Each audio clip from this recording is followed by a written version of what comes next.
ലേവ്യർ അധ്യായം 21. പൗരോഹിത്യ വിശുദ്ധി. കർത്താവ് മോശെയോട് അരുളിച്ചെയ്തു, അഹ്റോന്റെ പുത്രന്മാരായ പുരോഹിതന്മാരോട് പറയുക, പുരോഹിതന്മാരിൽ ആരും തങ്ങളുടെ ജനങ്ങളിൽ മൃതരായവർക്കു വേണ്ടി സ്വയം അശുദ്ധരാകരുത്.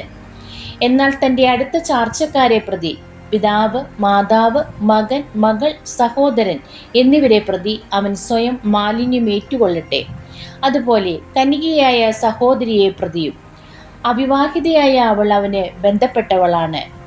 അവൻ തൻ്റെ ജനങ്ങളിൽ പ്രമുഖനായിരിക്കുകയാൽ തന്നെ മലിനനാക്കുകയോ അശുദ്ധനാക്കുകയോ അരുത്.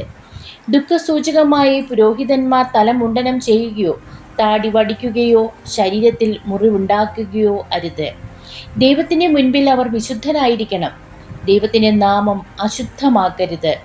അവരാണ് ദൈവമായ കർത്താവിന് ദഹനബലികളും ഭോജനബലികളും അർപ്പിക്കുന്നത്. അതുകൊണ്ട് അവർ വിശുദ്ധരായിരിക്കണം. അവർ വേശ്യയെയോ അശുദ്ധിയാക്കപ്പെട്ടവളെയോ ഭർത്താവ് ഉപേക്ഷിച്ചവളെയോ വിവാഹം ചെയ്യരുത്. എന്തെന്നാൽ പുരോഹിതൻ ദൈവസന്നിധിയിൽ വിശുദ്ധനായിരിക്കണം. നിന്റെ ദൈവത്തിന് കാഴ്ചയപ്പം സമർപ്പിക്കുന്നതിനാൽ നീ അവനെ വിശുദ്ധീകരിക്കണം. അവൻ നിനക്ക് വിശുദ്ധനായിരിക്കണം. കാരണം നിങ്ങളെ വിശുദ്ധീകരിക്കുന്ന കർത്താവായ ഞാൻ പരിശുദ്ധനാണ്. പുരോഹിതന്റെ മകൾ പരസംഗം ചെയ്ത് തന്നെ മലിനിയാക്കിയാൽ അവൾ തൻ്റെ പിതാവിനെ അശുദ്ധനാക്കുന്നു. അവളെ അഗ്നിയിൽ ദഹിപ്പിക്കണം.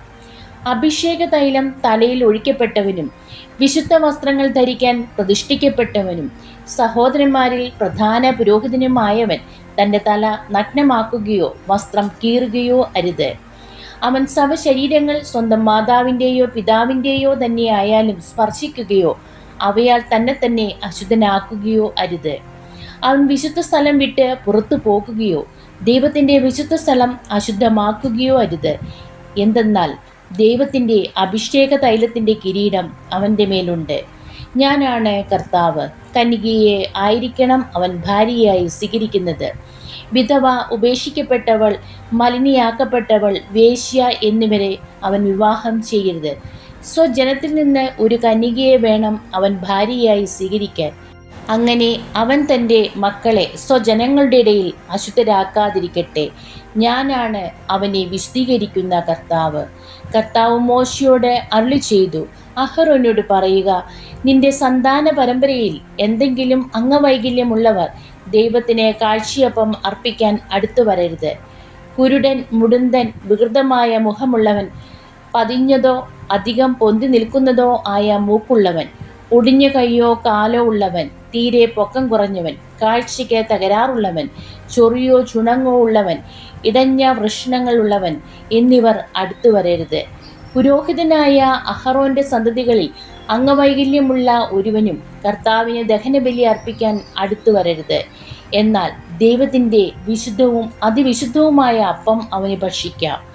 അവൻ ബലിപീഠത്തെയോ തിരശീലയോ സമീപിക്കരുത്.